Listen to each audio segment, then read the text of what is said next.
বিকট শব্দে কেঁপে উঠল রাজধানী তেহরান, ধোঁয়ার কুণ্ডলিতে ধূসর আকাশ।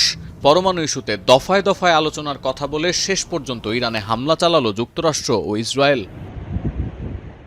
রোববার সকালে কোনো পূর্ব ঘোষণা ছাড়াই অতর্কিতে ইরানের রাজধানী তেহরান সহ বেশ কয়েকটি শহরে বিমান হামলা শুরু করে ইসরায়েল ও যুক্তরাষ্ট্র। বার্তা সংস্থা এপির খবর, রাজধানীতে সর্বোচ্চ নেতা খামেনির কার্যালয়ের খুব কাছেই শোনা গেছে বিস্ফোরণের শব্দ। নোভা এলইডি টিভি, ঝকঝকে ছবি, নিখুঁত শব্দ, 5 বছরের ওয়ারেন্টি। নোভা মানি সঠিক মান, নিশ্চিত সেবা। পরে ইরানি কর্তৃপক্ষের সূত্রে রয়টার্স জানিয়েছে, নিরাপদে সরিয়ে নেওয়া হয়েছে সর্বোচ্চ নেতাকে।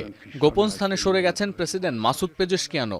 জানা গেছে, গেল জুনে পরমাণু স্থাপনা হামলার লক্ষ্যবস্তু হলেও এবারের হামলার লক্ষ্য ছিল ভিন্ন।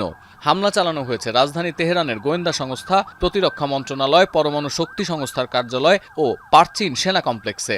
শুরু হয়েছে সাইবার হামলাও।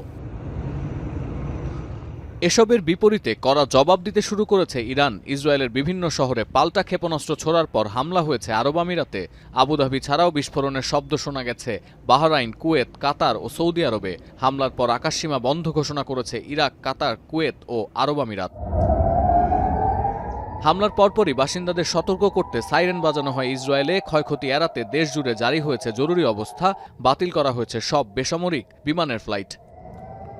এমন প্রেক্ষাপটে মার্কিন নাগরিক ও কর্মকর্তাদের জন্য জরুরি আশ্রয় কেন্দ্র খুলেছে কাতারের মার্কিন দূতাবাস। মধ্যপ্রাচ্যে অবস্থানরত মার্কিন নাগরিকদের নিরাপদে থাকার পরামর্শ দিচ্ছে হোয়াইট হাউস। সতীর্থ কর্মকার, এখন বিশ্ব।